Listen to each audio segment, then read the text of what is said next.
पढ़ रहे थे सिंधु घाटी सभ्यता। सिंधु घाटी सभ्यता में मैंने आपको पिछले वीडियो में बताया था कि 5 प्रकार के क्वेश्चंस जो है बनते हैं इसमें। खोजकर्ता, सिंधु घाटी सभ्यता की विशेषताएं, स्थान और राज्य, स्थल और नदियां, किस स्थान से क्या मिला। तो ये तीनों चीज़ें हम लोग उस वीडियो में पढ़ चुके थे। आज हम मोस्ट इम्पोर्टेंट, जहाँ से बहुत ज़्यादा क्वेश्चंस यानी बहुत ज़्यादा मात्रा में पूछे जाते हैं, वो है स्थल और नदियाँ, यानी किस स्थान या कौन सा स्थान किस नदी के किनारे है, ये प्रश्न पूछे जाते हैं। तो इस वीडियो में हम ट्रिक के माध्यम से और मैप के माध्यम से समझने वाले हैं इसको, और ये वीडियो पूरा जब आप देख लेंगे तो आपके दिमाग में ये चीज़ें फिट हो जाएंगी। तो चलिए शुरू करते हैं। देखिए, हम इन 2 शहरों को पहले भी पढ़ चुके हैं, मोहनजोदड़ो और हड़प्पा। तो मोहनजोदड़ो सिंधु नदी के किनारे है। कौन सी नदी के किनारे है? सिंधु नदी के किनारे है।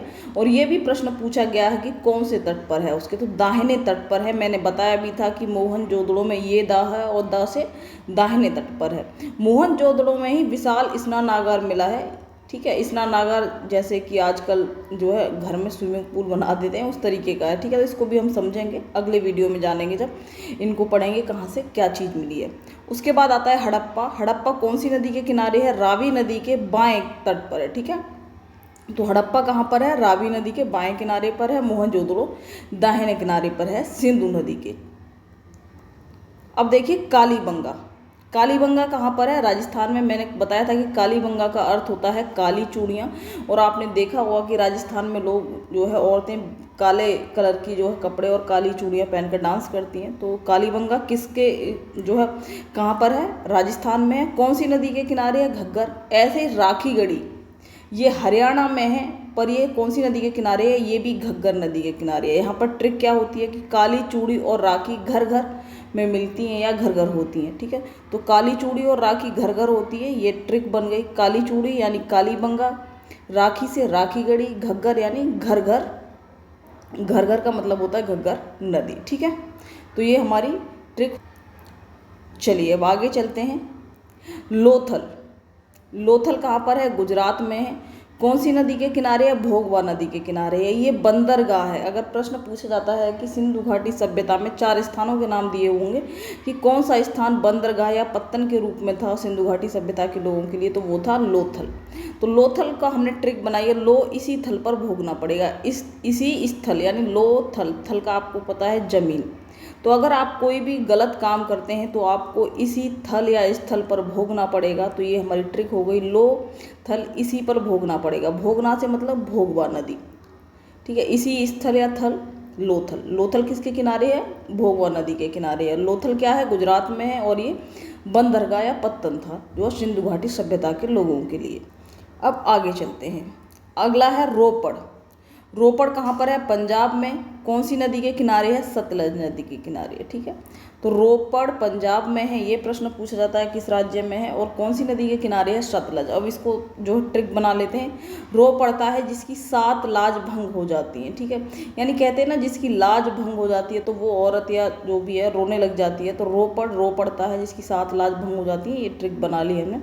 तो रो पड़ता है यानी रोपड़, 7 लाज यानी सतलज नदी के किनारे है। कहाँ पर है? ये पंजाब में है। चलिए अब आगे चलते हैं। रंगपुर गुजरात। रंगपुर गुजरात भादर नदी के किनारे है। कौन सी नदी? भादर। कहीं पर इसे मादर भी लिखा हुआ है। ठीक है, तो भादर मादर जो भी हो आप टिक कर सकते हैं उस पर। तो रंग पूरा चादर पर गिर गया है। तो रंगपुर यानी रंगपूरा, भादर यानी भादर से हमने बना दिया चादर पर। तो यानी कोई कलर है वो चादर पर गिर जाता है होली वगैरह पर, तो आप लोगों को डांट भी पड़ती है। तो रंगपुर यानी भादर। ठीक है, भादर या मादर। तो रंग पूरा चादर पर गिर गया है, तो ये हमारी ट्रिक हो गई। तो लोथल कहाँ पर? इसी थल पे आपको भोगना पड़ेगा। रोपड़ पंजाब में है, सतलज नदी के किनारे है, यानी 7 लाज भंग हो जाती है तो रो पड़ता है। रंगपुर, रंगपुर यानी गुजरात में है। भादर या मादर नदी के किनारे। रंग पूरा किस पर गिर गया? चादर पर। ठीक है, आलमगीरपुर हिंडन नदी के किनारे है। ठीक है, यूपी में है आलमगीरपुर, मेरठ के पास में। मैंने बताया भी था आपको, हिंडन नदी के किनारे है। हिंडन जो है एक यमुना की सहायक नदी है। ठीक है, यमुना में जाकर के गिर जाती है हिंडन। तो हिंडन नदी के किनारे है आलमगीरपुर। ठीक है, चलिए अगर इसे ट्रिक बनानी है तो ऐसे भी कर सकते हैं। जो है आलमगीर, एक सपोज करिए कि एक जो है बादशाह है, वो हिंडन यानी हाइड हो जाता है ना। जब भी अंग्रेज आक्रमण करते हैं तो हिंडन से बना लिया हमने, हाइड हो जाता है यानी छिप जाता है। तो आलमगीर क्या हो जाता है, छिप जाता है यानी हाइड हो जाता है, यानी हिंडन नदी के किनारे है। अब देखिए चन्नू दरो, ये सिंधु नदी के किनारे है, जैसे करके सिंधु आ रही है, मोहनजोदड़ो है, फिर नीचे जा करके चन्नू दड़ो है। धोलावीरा लूनी नदी, तो इस तरीके इसको याद करने का तरीका है कि जो वीर होते हैं उनके खून से नदियाँ बहती रहती हैं। कैसी नदी, खूनी नदी। तो वीरों के जो खून से खूनी नदी, खूनी यानी लूनी नदी, ठीक है। तो धोलावीरा जो है वीर, लूनी नदी यानी खूनी नदी, धोलावीरा, ठीक है। वनावली सरस्वती नदी के किनारे है, ये कहाँ पर है, हरियाणा में, ठीक है। वनावली कहाँ पर है, हरियाणा में है। और जो है कौन सी नदी के किनारे है, लूनी नदी, वो सरस्वती नदी के किनारे है। तो वनावली सरस्वती यानी सरस्वती माता की जो है आपने मूर्ति बनवा ली, तो ये हो जाएगा वनावली यानी सरस्वती नदी के किनारे, ठीक है। चलिए अब एक बार और इसे मैप पे देख लेते हैं। ये है मैप आपके सामने। तो ये है हड़प्पा, कौन सी नदी के किनारे, ये रही रावी नदी।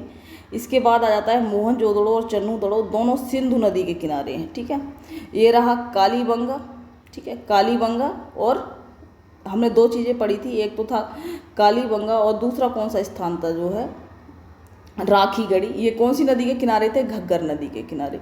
बनावली कौन सी नदी के किनारे है, सरस्वती। रोपड़, रो पड़ता है कब, जब सातलाज भंग हो जाती है। तो सतलज नदी के किनारे ये रहा ऊपर रोपड़। बनावली यानी सरस्वती माँ की मूर्ति बनवा ली। कालीबंगा और राखीगढ़ी घर घर में मिलती है काली चूड़ियाँ और राखी, तो घग्गर नदी के किनारे। आलमगीरपुर कौन सी नदी के किनारे है, हिंडन नदी के किनारे है।